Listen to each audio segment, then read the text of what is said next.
హజరత్ లుక్మాన్ అలైహిస్సలాతు వస్సలాం తన కుమారుడితో ఇలా అన్నారు, ఓ నా కుమారా, నేను మౌనంగా ఉన్నందుకు ఎప్పుడూ బాధపడలేదు.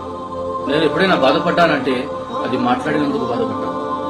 అల్లాహ్ తాలాకి పిసినారులంటే ఇష్టం ఉండదు, కానీ మాట్లాడడంలో పిసినారితనాన్ని వహించే వాళ్ళంటే అల్లాహ్కి చాలా ఇష్టం. ఏం మాటలవి? ఎందుకు పనికిరాని మాటలు, వృధా మాటలు, ఎదుటి వాళ్ళని కించపరిచే మాటలు, బంధాలను తెచ్చేసే మాటలు, హృదయాలని బాధ పెట్టే మాటలు. ఈ మాటలంటే అల్లాహ్కి ఇష్టం ఉండదు.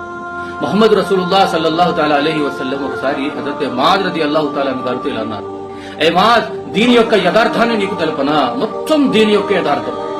ఖురాన్లో ఉన్న 114 సూరాలు, హదీసుల్లో ఉన్న 10 లక్షల హదీసు, ఈ అన్నిటిలో ఉన్న యథార్థాన్ని ప్రవక్త ముహమ్మద్ సల్లల్లాహు అలైహి వసల్లం గారు ఒక్క మాటలో తెలిపారు.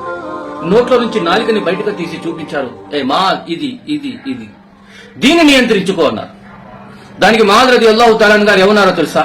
యా రసూలుల్లాహ్ సల్లల్లాహు తఆలా అలైహి వసల్లం, మాట్లాడిన మాటలని కూడా అల్లాహ్ తాలా పట్టుకుంటాడా? దానికి కూడా మేము లెక్క చెప్పాలా?